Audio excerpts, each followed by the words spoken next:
Hello friends, welcome back to Bhanu Zone. तो चलिए शुरू करते हैं बिना किसी देरी के।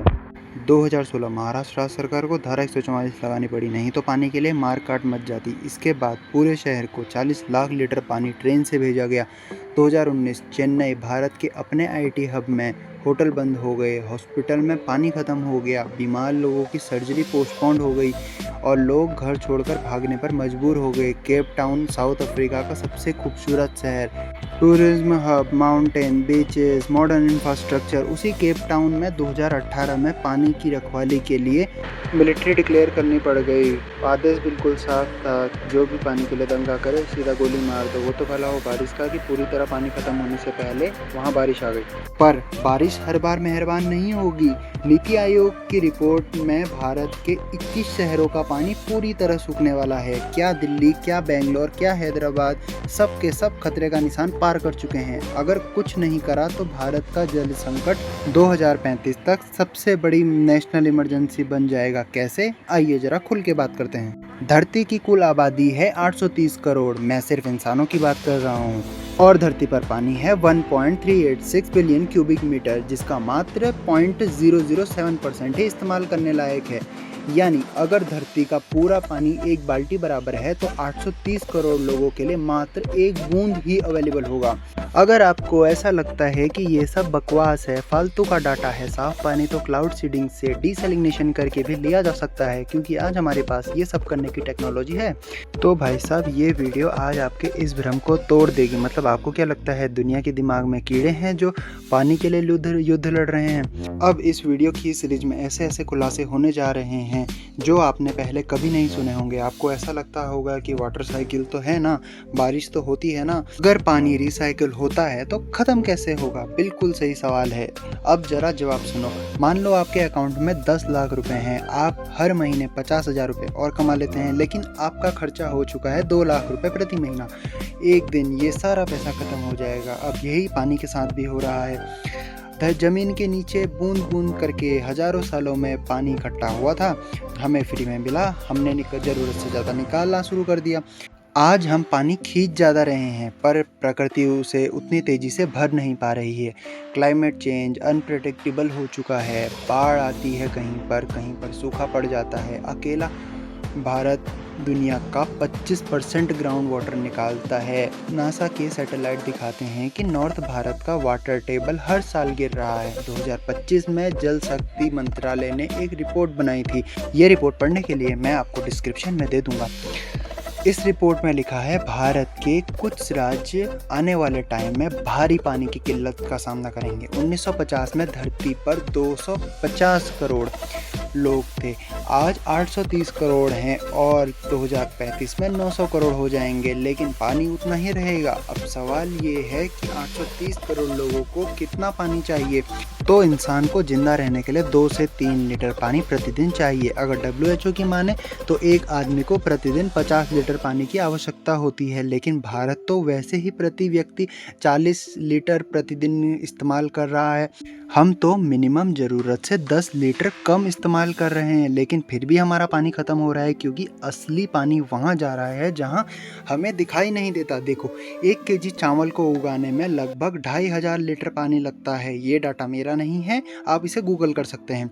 और ये तो कुछ भी नहीं, एक चिकन के लिए 4300 लीटर, एक कप कॉफ़ी के लिए 140 लीटर, धागे से आपकी टी शर्ट 2700 लीटर, जीन्स बनाने में 10,000 लीटर पानी का इस्तेमाल होता है। जो स्मार्टफोन आप यूज़ करते हैं उसके मिनरल्स की माइनिंग से लेकर फिनिश प्रोडक्ट बनाने तक 12,000 लीटर तक पानी इस्तेमाल हो जाता है। मतलब सभी चीज़ों में को शुरू से लेकर अंत तक बनाने में ज़बरदस्त पानी का खर्च होता है। पर ये पानी आएगा कहाँ से? ज़मीन से। भारत जहाँ पर 1960 में फूड को इंपोर्ट करता था, वहाँ 1980 में पूरी तरह आत्मनिर्भर हो गया, क्योंकि अच्छे बीज आए, फर्टिलाइज़र आए। लेकिन जब खेती बढ़ी तो उसके लिए पानी की ज़रूरत भी बढ़ गई। पंजाब को भारत का ब्रेड बास्केट और ग्रीन रेवोल्यूशन का पोस्टर चाइल्ड कहा जाता है। 1970 में पंजाब का वाटर टेबल 10 से 15 फीट पर था, आज 200 से 300 फीट तक पहुंच गया है। मतलब 50 साल के अंदर 10 फीट से 300 फीट हमने पहुंचा दिया है। लेकिन कैसे? क्योंकि पंजाब में चावल उगाया जाता है, जो पंजाब की नेशनल क्रॉप है ही नहीं। पर सरकार चावल पर MSP देती है यानी गारंटेड खरीद, तो किसान चावल क्यों ना उगाए। पंजाब को छोड़ो, अगर आप भारत का किसान ये सब ना करे तो उसके अपने बच्चे भूखे मर जाएंगे। हमारे देश में किसानों की हालत किसी से नहीं छुपी है। ये हेडलाइन पढ़ो, चाइना को पटक कर भारत बना दुनिया का नंबर 1 राइस प्रोड्यूसर। कितनी खुशी की बात है।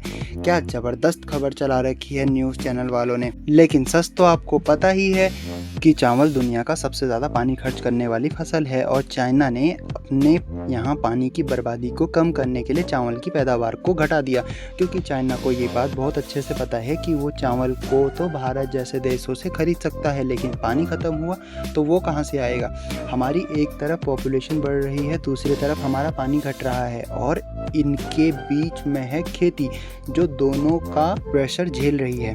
अगर ये समस्या नहीं सुलझी तो करोड़ों लोग भूखे और प्यासे मर जाएंगे। भाई साहब, भारत में दुनिया का 18% पॉपुलेशन रहती है, लेकिन हमारे पास दुनिया का सिर्फ 4% ही पानी है।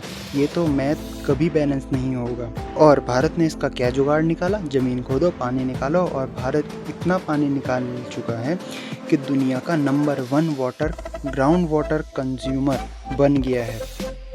हमने भारत को फ्री बिजली दी, भाई पंप चलाओ, जी भर के पानी निकालो, आपका कोई बिल नहीं आएगा।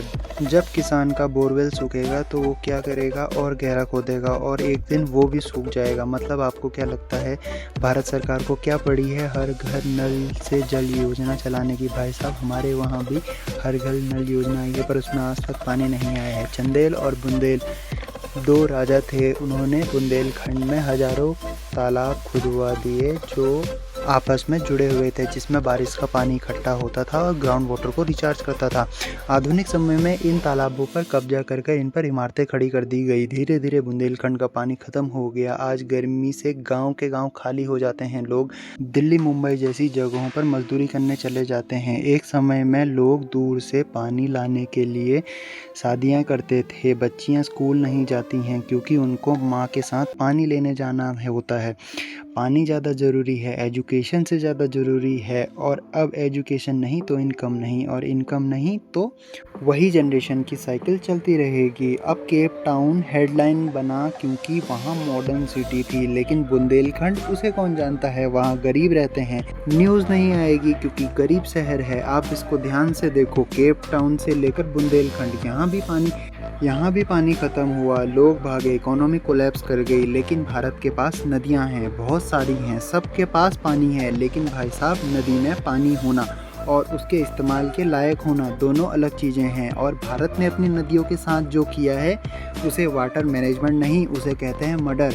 भारत की नदियाँ बहती हुई लाशों की तरह हैं। यमुना यमुनोत्री से निकलती है, फिर दिल्ली में आते आते पूरी तरह मर जाती है, क्योंकि यमुना के अंदर मिलियंस लीटर सीवेज रोज डाल दिया जाता है। कानपुर में जो चमड़े के कारखाने हैं उससे निकलने वाले क्रोमियम, आयनी, लेड, और लेड के बारे में तो मुझे बताने की ज़रूरत नहीं है कि वो कितना हानिकारक है। आप खुद गूगल करके देखिए कि लेड कितना हानिकारक है। और इसको सीधा नदियों में डाल दिया जाता है, जिसका नतीजा है गंगा में कैंसर केस बढ़ रहे हैं। बीजेपी सरकार में नमामि गंगे प्रोजेक्ट के ऊपर 20,000 करोड़ रुपए खर्च कर दिए गए, पर गंगा साफ हुई? कैग की रिपोर्ट कहती है कि सारे सीवेज ट्रीटमेंट प्लांट बने ही नहीं, जो बने वो ठीक से चलते नहीं, जो चलते हैं वो पूरी कैपेसिटी से काम नहीं कर रहे। CPCB का डाटा बताता है कि भारत के 2 करोड़ से ज़्यादा लोग हमारा ग्राउंड वाटर पी रहे हैं। हमारा ग्राउंड वाटर गिर रहा है, नदियाँ जहरीली हैं, मॉनसून मन मर्जी का है, और हमारे पास 140 करोड़ आबादी का देश है। अब बड़ा सवाल ये सब आखिर हो क्यों रहा है? भारत के पास टेक्नोलॉजी है, पैसा है, पानी क्यों नहीं है? भाई साहब, प्रॉब्लम पानी की नहीं, सिस्टम की है, फेलियर की है, करप्शन की है, पॉलिटिक्स की है। तो फ्रेंड्स, यहाँ तक वीडियो देखने के लिए धन्यवाद, और ज़्यादा से ज़्यादा पानी बचाने की कोशिश करें। जय हिंद, जय भारत।